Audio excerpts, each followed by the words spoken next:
দেশের বিভিন্ন অঞ্চলে আবহাওয়ার পরিবর্তন শুরু হয়েছে।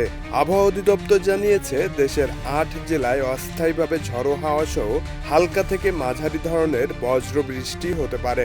একই সঙ্গে দেশের ৬টি অঞ্চলে ভারী থেকে অতি ভারী বর্ষণের সম্ভাবনা রয়েছে।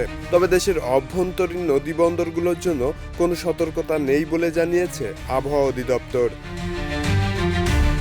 পূর্বাভাসে বলা হয়েছে রংপুর, ময়মনসিংহ ও সিলেট বিভাগের অধিকাংশ জায়গায়, রাজশাহী, ঢাকা ও চট্টগ্রাম বিভাগের অনেক জায়গায় এবং খুলনা ও বরিশাল বিভাগের কিছু কিছু স্থানে দমকা হাওয়া সহ বৃষ্টি হতে পারে। এর মধ্যে রংপুর, রাজশাহী, ঢাকা, ময়মনসিংহ, চট্টগ্রাম ও সিলেট বিভাগের কোথাও কোথাও মাঝারি ধরনের ভারী থেকে ভারী বর্ষণের আশঙ্কা রয়েছে। তবে এ সময় সারা দেশের দিন ও রাতের তাপমাত্রা প্রায় অপরিবর্তিত থাকতে পারে। এদিকে ঢাকা ও এর পার্শ্ববর্তী এলাকায় আকাশ আংশিক মেঘলা থেকে সাময়িক মেঘলা থাকতে পারে। এ সময় হালকা বৃষ্টি বা বজ্রসহ বৃষ্টির সম্ভাবনা রয়েছে এবং দিনের তাপমাত্রা কিছুটা বাড়তে পারে। দক্ষিণ ও দক্ষিণ পশ্চিম দিক থেকে ঘন্টায় 10 থেকে 15 কিলোমিটার বেগে বাতাস প্রবাহিত হতে পারে।